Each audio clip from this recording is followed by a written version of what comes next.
Ben Ennis is here. Good hour. You seem like you're in a little peachy mood today. I'm in a good mood. I'm actually in a fine mood. I gotta say, so I'm doing some backyard renovations. Oh, great. By which I mean somebody else is doing them. But I am doing a bit. I'm doing so. Oh, you're doing a bit? You're like standing there, you're holding the rake? No. You're holding the shovel? It hasn't started yet, but we got to take down a deck. We got to remove some patio stones. And I was fearing that prospect. But then I was told, hey, you know what you should do? Just like post those things on Marketplace and see if people will take them for free as long as they have to do the labor. I posted these patio stones, which are like heinous. They're just ugly looking stones. 10 minutes, I had like 50 replies. So I got somebody coming today to lift Doesn't that make you feel like a sucker, though? You're like, oh, they're heinous. You sound like you're like really trying to convince yourself they're heinous. Yeah. Like 50 people saw the value and you were just there like a sucker. I mean, letting people take your precious metals. There's like almost 200 of them. Okay. Yeah, so like even if there were like, okay, but they're you're very like, heavy. I hope you're like the guy who sold his Bitcoin for the pizza. And like 30 years later, those stones are all the talk of the town. Like, hey, these stones, these guys just picked them up off Facebook Marketplace. It was actually a huge screw up.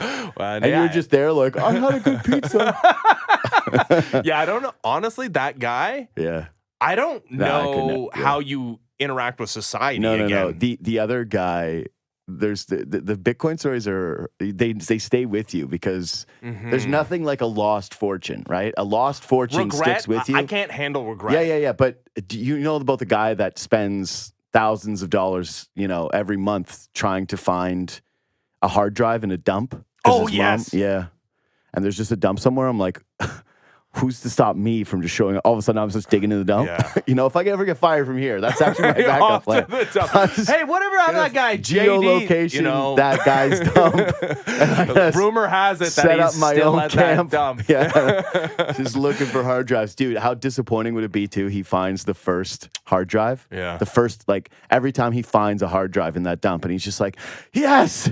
And then he tries to fire it up, and there's nothing. Millions of dollars of Bitcoin on it. Or he doesn't know the password. Like, then you need to know the password. Oh, that'd be even funnier. Yeah. I've heard that story, too, where some people... Yeah, dude, like I said, lost fortunes are... Yeah, it honestly gives me heart palpitations just thinking about that because, when I hate losing things in general. Like... Dude, speaking of lost fortunes, what do you think... How much money do you think Woj left on the table to do that St. Bonaventure job?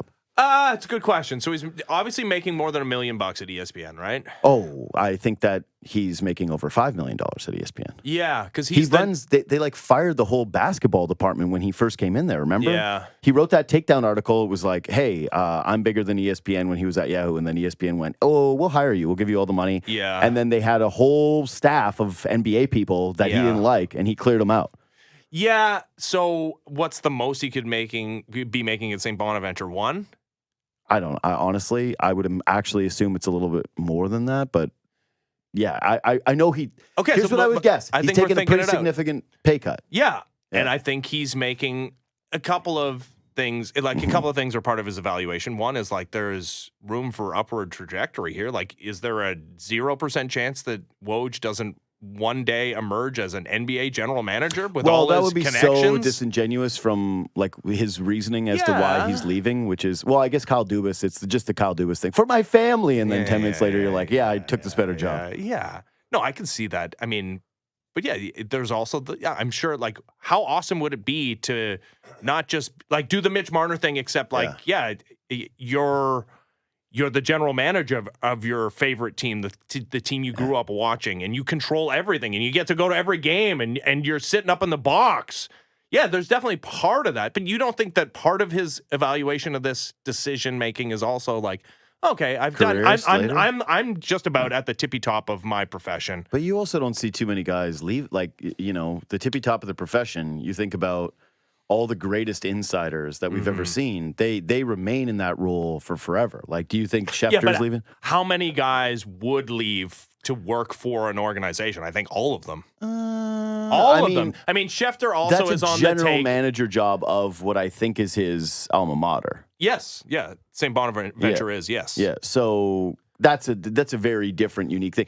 That one to me did reek more of not careerist opportunity, more of like, hey, this is a cool way to, like, I interviewed DeRozan last week, and he was like, oh, it's nice to have a storybook ending and finish where you started. And I think that it's actually more that than it is, hey, this guy's trying to build up a job and become a GM in the NBA. I do. I don't know. I saw a joke. He's not aged though. Like, how old is Woj? I didn't say he's aged. I just don't think that he's. I don't think that he's trying to gun to become the general manager of the Grizzlies. Like, that's not where I think that this is going. I think that he wants to do this. Like, this is the job.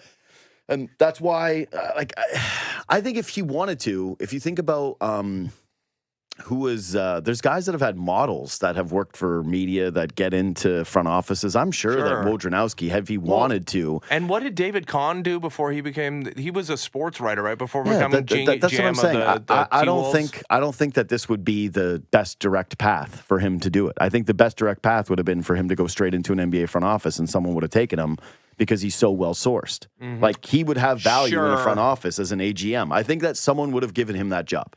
Flat out. Yeah. You don't think that the Detroit Pistons, if he really wanted to, he could have been the AGM You're tomorrow? right. But I think he also, like, that almost feels like not good enough for Adrian Wojnarowski. Come on. But that's what I'm saying, though. I think that this is real. I actually saw a joke that really cracked me up, which was he had to break the Isaiah Coro news at like 3 a.m. and he was just like, that's enough. Like, I can't have my life be reporting Isaac Okoro at 3 o'clock in the morning getting $40 million. Like there has the to wing be defender. another way. Yeah, there's got to be something else. Man, how many times can your wife just roll her eyes at you and you do the like, do you like this house? Do you like the way you live conversation? Because he's got to be doing that. I've seen things where he does 18-hour days, right? His phone's never really off. During his vacation time, he has 12-hour days. I think that if you were, when you're married, but I was going to say when you're in a relationship with somebody and they're always on their phone and how annoying it is. And I can't imagine being with someone whose literal whole job is just texting 5,000 people a day. Aren't you the always on your phone guy? No, what are you talking about? I don't know. Never I feel like phone. You're always on your phone when I'm talking to you. No, but that's because like you're literally never on your phone. Yeah. Yes. So yes, because I make a concerted effort. Like I love it's both. To scroll Twitter. Yeah. But I know. No, but I don't do that when I'm with people. I don't sit there and scroll. I never do that with people. Yeah, but I just know how bad it looks. Just no, in general. That's what I mean. When you're hanging out with a friend, if they're texting someone, I'm like, yeah, whatever. Like, let it go, because I think you can get offended by that when you're with someone, when they're having a text conversation. You're going, I'm here, and you're texting someone. You. I'll do that from time to time. I'll cop to that. That is But what I think is by far worse is when you're hanging out with a friend, and they just open up Instagram. Oh, my Lord. And you're like, okay. See, my wife does that. I know I'm not better than Instagram. I know I'm not better than Instagram, but you don't need to rub that in my face. I mean, my wife does it, and wife doesn't count. You're living with her at it, but she's like, I just worked 8 hours doing a real job. I just want to like zone out on my phone. I was like, but like, how about we just like zone out together in like an inane conversation? Yeah. She's like, nah. Instagram, TikTok for me. Yeah, this is from Mike Jose, so I don't know how reliable it is, but it says that he was being paid $7 million at ESPN. He left about $20 million on the table on his contract. Oh, c'est beaucoup. C'est beaucoup. I like that's a lot. That's a lot. Okay, that is dude. Truly... You know what though? Woj, shout out to him because he now gets to go into that group of media members.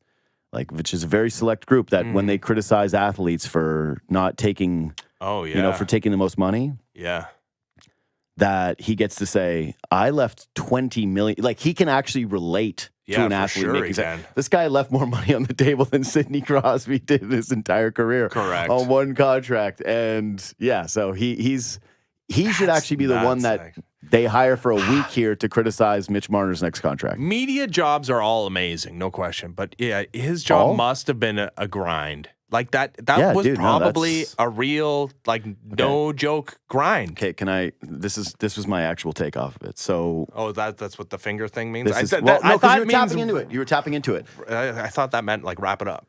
No. I had a Woj thought.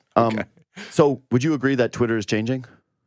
Since Elon Musk, it's gotten quite different, right? It's a pretty different landscape. It feels more cesspool-y, and there are I would actually say, Twitter's always been a cesspool in terms of negativity, but now the For You function, which I think many of us avoided at the beginning, has now become the primary point of entry for Twitter. Most people use the For You over the following. It's not just like this scrolling. No. You're very much in the minority here. Trust me. Dude. I just like to choose what I see. I know, but this is one of those things where you are not you're cast away. Okay. You don't know how society functions. You're out there with a volleyball. Everybody else wants somebody to feed you what you want. It's not somebody else feeding you what you want. It's them knowing what you want with what you interact with. Okay. With what you interact with, they've got a really. Elon developed a pretty damn good algorithm, buddy. If something outrages you, it shows up in your thing. Yeah, great. Sounds awesome. No, but that's it. But that's apparently what people interact the most with, which is why these algorithms are also toxic oftentimes. Anyways. It doesn't feel like Twitter is as much of a public forum news site as it used to be to me. Mm-hmm. And I wondered if part of the timing of Wojnarowski's thing was that the import of insiders delivering news a few seconds before a team releases a press release is not what it was during the 2010s, where we were all kind of glued to it and all kind of really cared. I don't think that the modern day sports fan needs the breaking news immediacy thing as much as they used to. You put an alert on your phone. You're not really scrolling it. You get it from some of those insiders. I think that there's a level of those guys are now more the confirmers of rumors. You start to see some percolating, right? And then when Jeff Passan tweets it, you go, oh, it's real now. He is one and the same as the official news release, right? Yeah. When it's that select group, right? Mm-hmm. The Elliot Friedmans of the world, the Passons, the Schefters, the Rappaports. Mm-hmm. When those guys deliver the news, it's just confirmation. But this is not as big of a part of the I don't think that you're going to see that hiring in the United States anymore, letting an insider basically run your basketball division.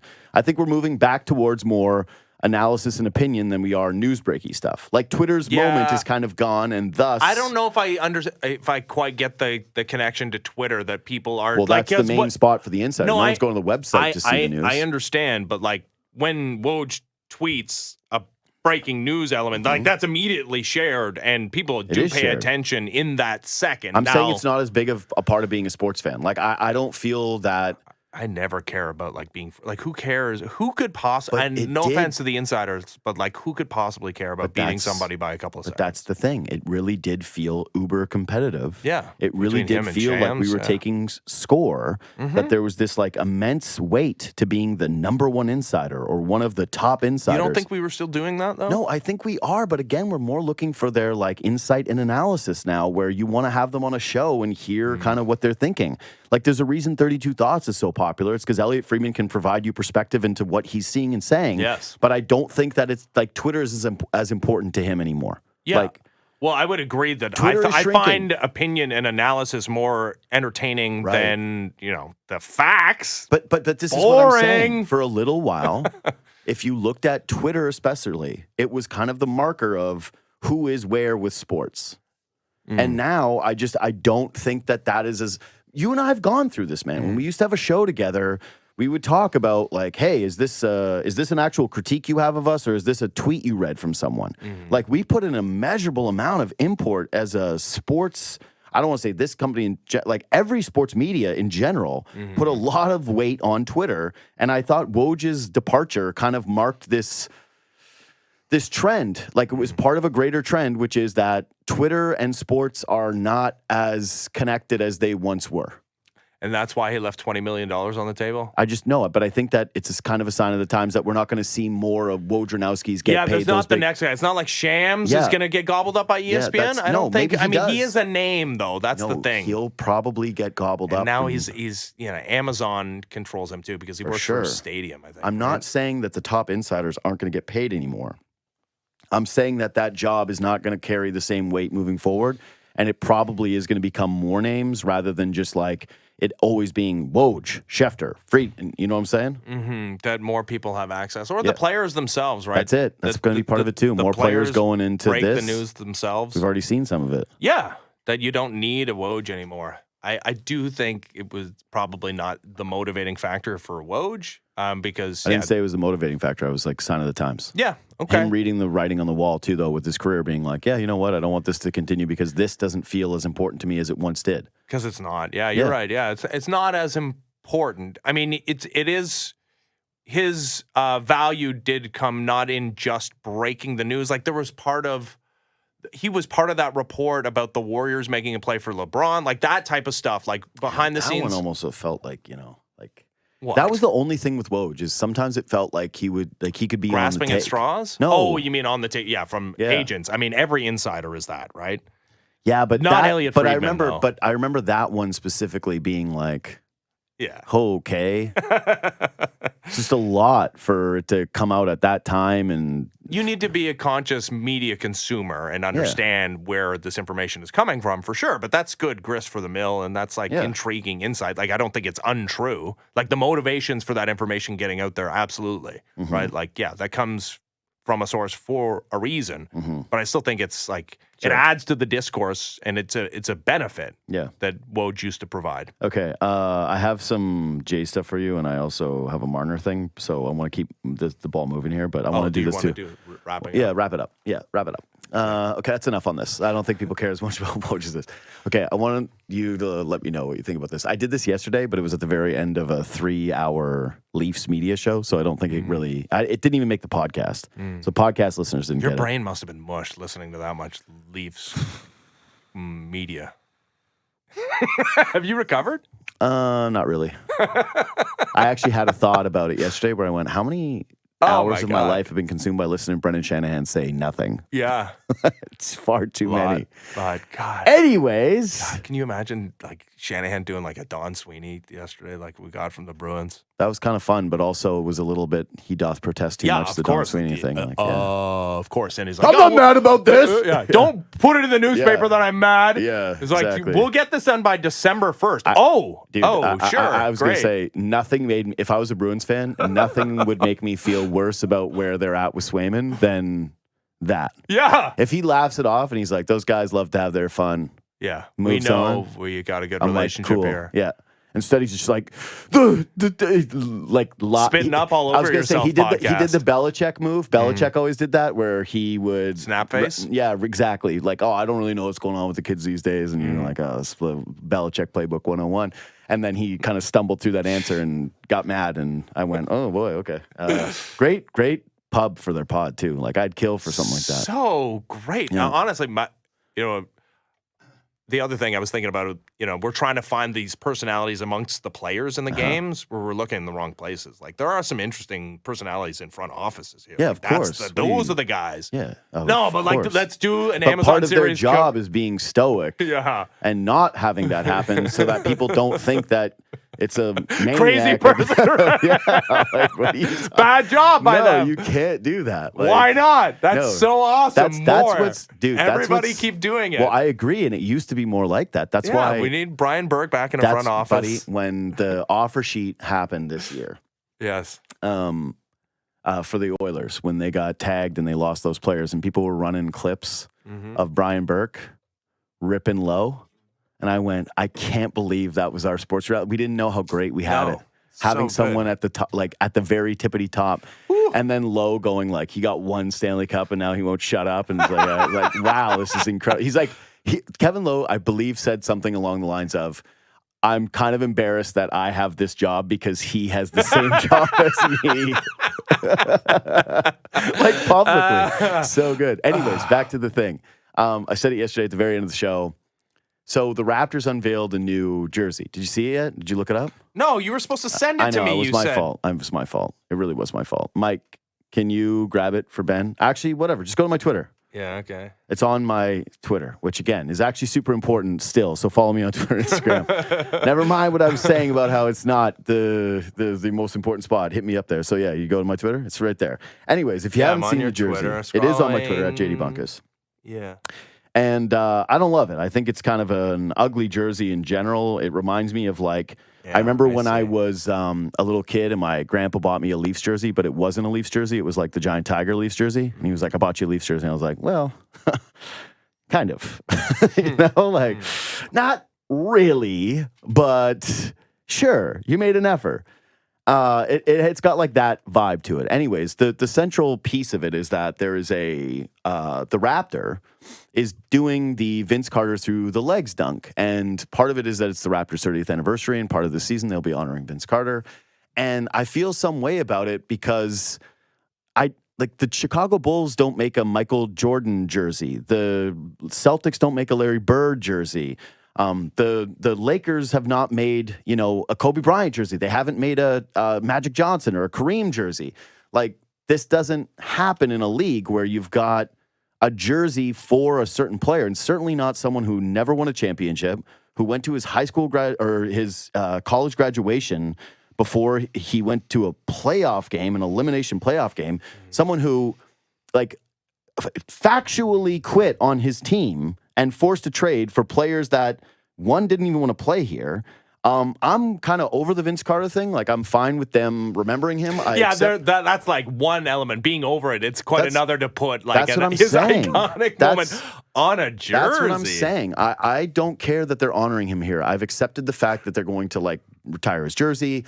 I've accepted that the narrative that Vince Carter invented basketball in Canada is like a prevailing thing, that it's done. We've rewritten the narrative on Vince Carter, but putting a jersey where he's the logo is just, for a dunk contest, feels very small time to me. I don't like it.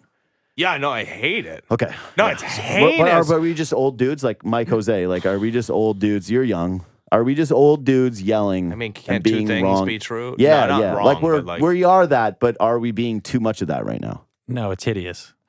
But beyond the hideousness, the principle. Yeah. I don't even think it's that hideous. I just think it's all principle. Yeah, the principle is brutal. It's one thing to just have what you could perceive as the Vince Carter through the legs dunk or arm in the net or something. It's quite another to have 15. Yeah. The Raptor is wearing the number 15. There's just no debate about it. No, but he's going through, it's Vince. It's Vince. I mean, I think of the arm in the net as being the more iconic dunk from that dunk competition. I'm not getting into a debate of what dunk was the best. It's just that it's clearly, it didn't need 15 on it. Your principle here is you could lie. Imagine actually doing that defense of seeing it to the legs. I never thought it doesn't have 15 on it. What an idiotic way to spin this. Anyway, yeah. Oh, no, it's embarrassing. It's a Raptor. Honestly, it's not Vince Carter. Honestly, that's you. I'd be better off.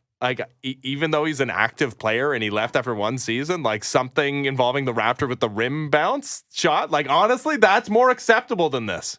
It is. It's more acceptable. Yeah. Imagine there's, a Raptor number 2, corner fading away. Yeah. Dude, the analogy I used was this would be like if in 20 years, the Oklahoma City Thunder released a Kevin Durant logo on their jersey. They were like, remember when KD was good on our team? And you were like, yeah. I thought we were done being embarrassing, too. I know. That's 2019 legitimized this franchise. What are we doing here? I told you. I read the DeRozan book, and that guy loved Toronto so much, and I read it, and I felt as though... Because remember all the Isaiah Thomas flack that happened when the Celtics... Granted, Isaiah Thomas played through an injury, and he also dealt with the loss of his sister. Yeah. And he gutted it out for the Celtics in one of the most memorable seasons ever. By an individual player, if you want to talk to me about real sports moments where I think the whole sporting world was actually the whole Isaiah Thomas's season was so incredible that people were all rooting for the Celtics. And I think we all can agree. And wasn't he Mr. Irrelevant in the draft too? Yeah, he was. He was 60th overall, dude. No, he was such a 5'7", everything. Everybody was rooting for IT.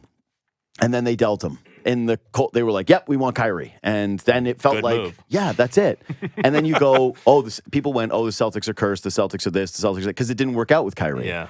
With the Raptors, they did the same thing. They traded their heart and soul guy who actually cared about the city, and they got a championship. But it's literally the deal with the devil of all deal with the devils, where they gave up the heart and soul guy who cared. He changed the perception. People forget that. Everybody left. Nobody wanted to be in Toronto. It was a way station. It was we thought for sure he would be a Laker. Man, think about how Chris Bosh. This is why people were like, well, why didn't Chris Bosh? Chris Bosh, the whole year, they were like, hey, man, will you resign? He's like, maybe. Even though he knew the whole time he wasn't, they were like, because we'll trade you. And he's like, maybe I'll come back. He had no reverence, no respect for the franchise because no one did. DeRozan was the first guy. They deal him. And now they win a championship. It's amazing. And now they're back to being, they literally brought back the purple jersey and a Vince Carter thing. That was like, we're back. Well, we celebrated dunk contest. The Kawhi rim bounce immortalized on a jersey. How about like a DeRozan, like mid-range jumper? Yeah. Like even though he's an active player, I would rather that number than Vince. 10. I would rather that than Vince. And I get it. Like, I get it's just for fun. And so if you're like, dude, it looks cool and I like it and I liked Vince Carter's dunks, I got no problem with that. Like, I don't. I'm just saying for me personally, I think it's a little cringy and it just, it reeks of desperation to sell a jersey to a lot of people that either have decided what the Vince Carter narrative is or like, I don't like it. Anyway. No, it's horrible. Yeah, it's bad. I do like the logo though. Like I gotta say. Yeah, the logo looks cool. It's one of the coolest Raptors moments, immortalized as the Raptor. It's just not a big team look. You can't say that, like I said, that Michael Jordan played basketball and the Bulls don't make Michael Jordan logos and change the bull into MJ flying through the air. I mean, the Mavericks have the Dirk on the court, like the silhouette of him, right? Yeah, that's again a jersey. Like courts, there's a that's who cares. Yeah. Courts have had a billion things on them. God. To actually put a jersey with a nod to a player, I don't think that's been. That is right. They did that for Kobe, post-mortem, as a one-off tribute thing for him, the Black Mamba jersey. But I'm saying, outside of that, I can't remember a time where there's ever been, outside of just, a patch for a player on a jersey, which is, again, a nod to a passing. Yeah, it's like the whole jersey is Vince Carter. It's like Vince Carter. It's like Vince Carter played here, remember? Yeah, in Raptor form. Yeah. What if it was just like an actual picture of Vince Carter with the dunk? It's no different. I mean, now I got myself thinking about how NBA courts should be more like Major League Baseball stadiums where they're all unique and there is something on the Raptors home floor where that Kawhi Leonard rim bounce shot was there's a circle or something indicating where it is. We should do that. Shouldn't we? No? No. Not everything needs to be a thing, Sometimes why can't that's the thing. No. Why can't that be the thing? Hey, we did a shot over here. Come on, a historic shot. They should do it at Rogers Center as well. They should. You don't they think do it at Rogers Center? No. They had the Jose Canseco thing where they were he hit a home run over here one time. No, in the ballpark? They don't have a seat No, didn't they used to? No. They used to have a seat that was marked as Canseco's ball. I thought that was the whole thing. Never seen that before in my life. It's in a seat that you would have never sat in. That was definitely there. I mean, the fact that we have nothing immortalizing Joe Carter's walk-off home run to win a World Series is pretty nuts. So I get it. It's not in the stands, and I don't actually know since the renovations where it would be. Probably in the bullpen. Yeah. So what? Put something there. No, I love that kind of stuff. I actually prefer the home run one. The shot one is insane. Different spots on the floor where you've got a different coloration. No, the one thing. No. I'm only asking for one thing, and it's one of the most historic shots in Toronto sports history. Yeah, still no. Hard no for me. Okay.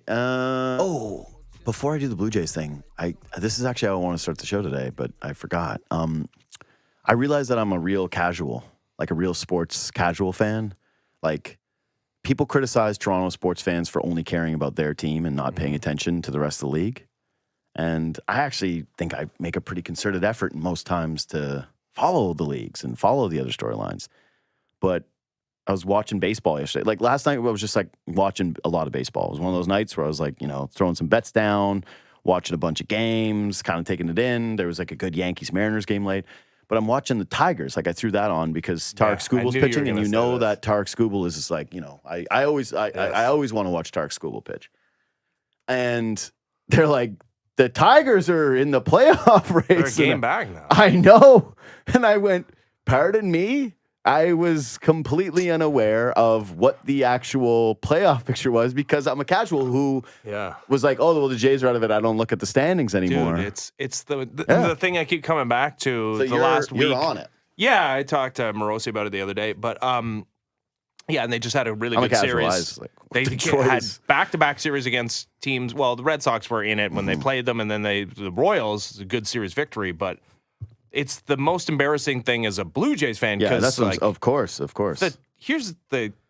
It's not a secret. Well, it's more embarrassing as the Blue Jays fan because the Twins are going to probably get bounced. They're immolating, and it's like that's the team you couldn't even score any runs on. Well, and they also lost the season series to the Tigers, and I got news for you: the Tigers are no good. Like none of these teams are any good. Okay, and doesn't seem fair they get extra games against the White Sox though. Well, all of these teams, like you've seen the Royals thing, right? Like the Royals were a 100-loss team last year, and it's like, wow, they're in the playoff mix this year. What an incredible run! They're 500 against everybody else. They literally went 12-1 against the White Sox. Yeah, that's like 11 games over 500 against one team is insane. They've lost 4 in a row, by the way. Yeah, because they just lost to the Tigers. They weren't playing the White Sox. Yeah. Yeah. No, it would be a benefit to have a team that's going to set the modern day losses record in your division. And even though it's only 13, not 19 times a season, those are like the Blue Jays as bad, like in the throes of their death spiral, went 5-1 against the White Sox. Yeah. Anyway, I thought I was just gonna be watching the Mariners Yankees game because it mattered for wild card, and then At the end of that Mariners game, like what extra innings, like bat flip, and getting picked off third base. The Mariners are this year's Blue Jays, where it's just they get these opportunities, runners in scoring position. They can't cash anybody. They got no clutch gene outside of the catcher. Yeah. Anyway, so the Blue Jays, no, let's do the Heat thing first. Right. I was going to do Bo first because he was out yesterday, and it was like I wanted to clarify that you don't think he's back in terms of the lineup. Like that was factually true a day ago, but now he misses it with a now he's finger done for injury. the season probably. He's like, I boo-booed my finger right away. Yeah, like, Ben Nicholson Smith's like, it's kind of weird that they said they don't have the results of the X-rays. Yeah. It's like probably not good. Well, would you like to just quickly, then we're doing this, would you like to quickly recant your belief that he's going to be a Blue Jay next year? No, I absolutely. I mean, this is only more fuel to that fire. Oh, no, this is Josh Donaldson. He's like, I'm not running on ground until you trade me. Nah. Or sign me. Yeah. I don't think Josh Donaldson wanted to leave necessarily, but yeah. I think that was part of it. At the end, he did. I don't think it was part of it that he wanted to be here long term, where he was beloved, and he thought that would pressure the front office into giving him a long term. But I'm extension. saying once it got down the road, which is where we're at with Bo, it got to a point where Donaldson was like, "Get me out of here! Now I'm not playing another game for you." Yeah, there's no chance that that's happening with Bo. Yeah. He's a new Bo. He's a new Bo. Didn't you see? He's like smiles now. He missed the game so much. I don't think any of this has to do with him, quite frankly. Like I don't know. Would he welcome a trade? I don't. I think he's actually been on record.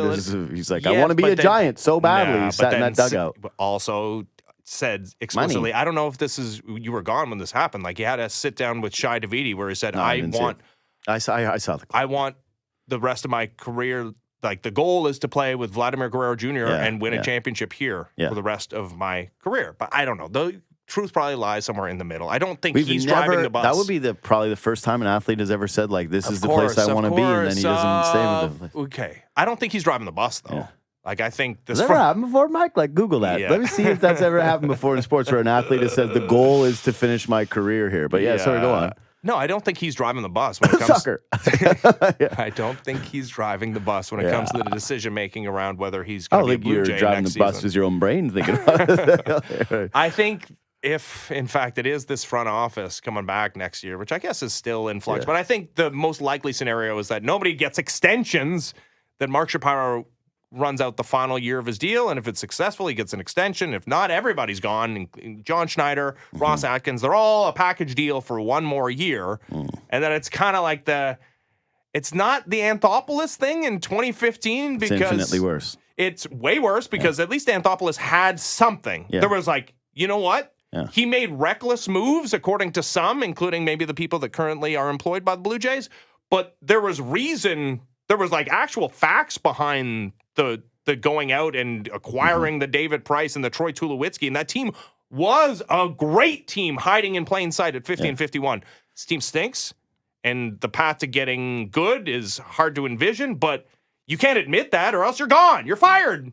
You're fired before you even get a chance to play out your final season. So you got to I wouldn't do it, and it's going to hurt the Blue Jays long term unless they have this incredible season in 2025 and Bo decides to stay and sign an extension and Vlad signs an extension. It's one that's palatable, but I think they're just going to drive this thing off the cliff. I think that they're not risking the return on a Bo Bichette trade, which is probably not going to net you assets that help you in 2025 because they know they're fired in 2026 anyways. Let me tell you this right now.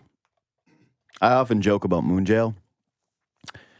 If Shapiro and Atkins are both back and they run this back and they do not win a World Series next year, hell, they don't make the playoffs next year. I don't care what the parameter is. And they don't sign Bo or Vlad and they get fired and Bo walks for nothing and Vladdy doesn't have a contract, then you literally can't let them leave the country. They've got to be. No, that's the they've worst gotta go to jail. They've got to go to Moon Jail. Like, you can't. They're fugitives immediately. Like, you got to be like, block the border. Yeah. Look for disguises. Yeah. They've got APBs out on those two guys. Oh yeah. They're like, let's bring back wanted posters. Like, wanted posters is still a thing. Like, let's paper them all over town. Honestly, it's because you cannot let them leave freely if that is the case. There has to be a trial. The Mount Rushmore of worst Toronto executives in sports history is so easy. It's like the late Rob Babcock, John Ferguson Jr., Mark Shapiro, and Ross Atkins. Like, that's it. And yeah, they both deserve to be up there because it would be so egregious, but that's the way I see this thing playing out. What's the trade where they're like, wow, we're so much better in 2025 and we have no Bo Bichette? Because then you need a shortstop. Like, what, you're running Leo Jimenez out there every night? Or Ernie Clement, God love you, as a 26 man, but like every day, Ernie Clement, you think that's going to go well for this team? Yeah. You need a shortstop. You need bats, and like maybe Bo's bat is nothing. Maybe it's a USA Today, but I tend to bank on the track record there. No, I don't see a scenario where they trade Bo and they're better in 2025. They're better off long term, especially if they're not going to sign him, but they don't care about long term. Because that's somebody else's problem. I think that they'll move him. I think that they'll have no choice, and that it's probably, as much as he's doing the sit down PR spin zone. I feel as though it's done. I just do. I just feel in my heart as though Bo is done in Toronto, and that during the offseason that he's going to want out, and that they will work a trade that is going to be good for both sides. See, I think the opposite. I think like doing this PR stuff and talking to Shai and saying I want to spend the rest of my career here is like he's scared. He's a little scared. Like he's like, I'm maybe not 100% convinced that I can stay healthy or produce at that level. Like, I got to start making nice with these people, and the narrative train has gotten away from me. There's too many Bob Nightingale little snippets about me talking to my friends. I'm willing to stake my your reputation? Yeah, because here's the thing. I've been a fan my entire life of teams where guys don't stay. Like, again, we just talked about how DeRozan changed the view on this, but just the knowing of when a guy is not coming back, I feel like I have a good radar for that. Bo, in my opinion, is not coming back. There will be no Bo Bichette jerseys in the Jays shop in 2025. It's going to be on a sale rack at a sporting goods store that you can get for 45% off. So you're saying that they trade him because, like, I do. I think there's no other choice. Your radar should be like whether a player wants to go or not. It's not his choice he wants yet. out too. Yeah, I think it's not his choice. I think it's going to be mutual, and I think that again, Shapiro and Atkins. They're still going to want jobs in baseball after this. And yeah, I don't know what the case would be if you ran this Blue Jay. If you inherited Bo and Vlad, essentially, and one of the biggest payrolls in all of baseball, and a team that was excited to spend money and had, at one point, the deepest farm system in all of baseball. And if you turn that into absolutely nothing, and then a bunch of guys who walked without you getting any compensation in an era where really nobody does that. Not with players of their ilk. Like, when have we last seen a Bo Bichette type or a Freddie Freeman? Like, he left the Braves and went to the Dodgers. But he was on his second contract, like his second big league contract. He left the Braves at age 34 or 30. I'm talking about, like, these guys would be respectively, I think 26 and 27 or 26 and 25. Well, you guys don't reach the major leagues as early as they do. For sure, but that's what I'm saying. Like, that would be like a unprecedented thing for them to lose one of those guys for absolutely nothing. And I just don't think that that's how you can be. Like, you can't be that guy. It's going to be the same offseason that the Yankees lose Juan Soto to the Mets. Yeah. He's younger than both of them. Again. Yeah, maybe he is still there. I think he's going to be back. I think. I think so too. But God, how great would it be if like Steve Cohen sees this team get into the playoffs? What's so funny is if he did sign with the Mets, I'd immediately be like, wow, this guy's career is about to fall apart. Like, yeah, because of the Mets curse. Yeah, he's not going to work out here. There's no way. Anyway, other thing. So hold on, I got to pull up the actual quote here because I wrote it down.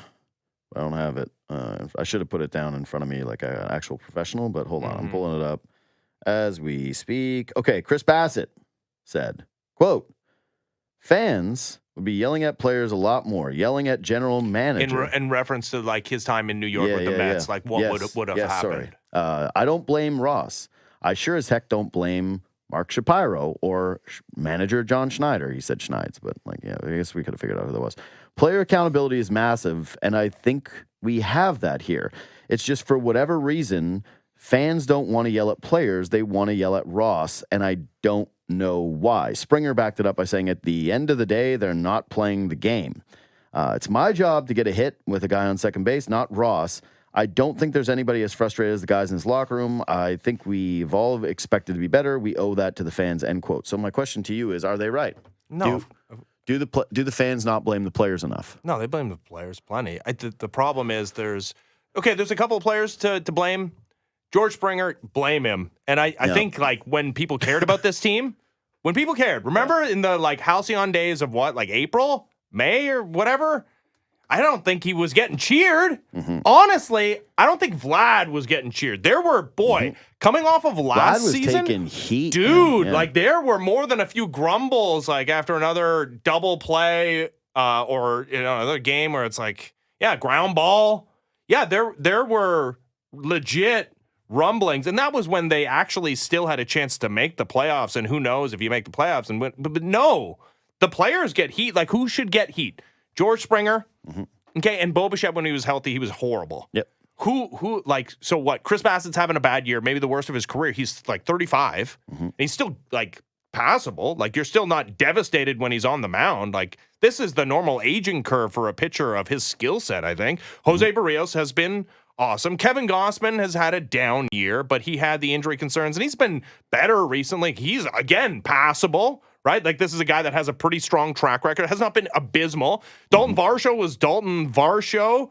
I think that's actually the problem with Ross Atkins, is that Dalton Varsho was Dalton Varsho, and that he didn't turn out to be better than what he... Sure, he's fine, but like it feels like pretty much a wash between him and Gabriel Moreno right now, and Moreno has more team control, but Varsho's going to play more just because he's not a catcher, right? Like, so who's the player that you're going to direct your ire to? Like Justin Turner when he was here? It's like, I kind of could have told you that was going to happen to Justin Turner. The players get lots of grief. Yeah, but again, these guys, those like when you're getting mad at Justin Turner, how are you supposed to be mad at a 39-year-old? No, you're not. You should be mad at the guy that brought him in. Yeah, obviously. So, again, I understand what these guys are trying to do, and I do think that Bassett is correct in the sense of player accountability is important, and that they do need to show, as if they are going to be a winning ball club at some point here in the near future, then they can't be a bunch of crybabies who are like, we didn't get enough, like we didn't get any support, and then the GMs, they didn't do stuff. It's like, that's the ultimate loser mentality. You're not recovering from that as a group. Like, I just don't think that that's going to go down. I get what they're doing, but it's pretty clear and obvious. It's that the Jays have not won a playoff series since 2016. Playoff game. Playoff game. The through line is Ross Atkins and Mark Shapiro have been here since then. It's been 9 seasons of these guys in the front office. And so, if it was like right now, if you look at the Leafs, for example, there's not a lot of people that are mad at Brad Treliving because he hasn't been the through line to all of the failures. Yeah. The players have been, and thus they are taking all of the flack. Like, I actually, for a second, they almost tricked me. Yeah. They almost tricked me where I read it, and I went, we should be ruder to you guys, we should be booing you, and they're not doing it. No, they're the ones that put you in the position. They're the through line for all of the disappointments. Like, that is why you're going to get blamed. Like, it's not that difficult. It's not that complicated, and it's not really even that good of a quote from these guys. No, they could have bailed out the front office, right? So? Like, if they just overperformed, like if Chris Bassett turned it back, like if they were good, and like Kevin Gossman was like the peak of his power, they somehow did the thing that everybody was saying was going to happen, didn't happen, that there wasn't some sort of pitching regression. Like, oh my God, they had the same pitching staff and Justin Turner got into the Wayback Machine and George Springer's just a blip, not like predictable aging curves. And they mashed out of the gates. Yeah, they could have saved the front office, but it's not like this outcome was unpredictable. Like, this team couldn't score last year. It was extremely predictable, and everybody predicted it. Yeah, and that doesn't always happen, but when it does, like, that's obviously on the front office. When we're all right and you're wrong, that's on you. Yeah. You're as dumb as us. So, one of the big ones for me moving forward and looking at this team is this season. Do you remember at the outset what the kind of mantra for reasons to believe in this group having success was? God, mantra for this team. Like the one thing that everyone kept saying, like professional at bats. Well, that was kind of part of it, but no, it was positive regression. Yeah, positive regression was supposed to be the thing with the for bats. Who though? The bats. For like Vlad.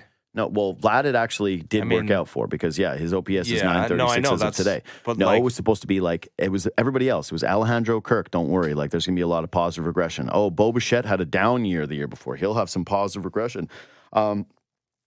George Springer, positive regression. Dalton Varsho, positive regression. All these guys, like the main dudes that had really disappointing seasons.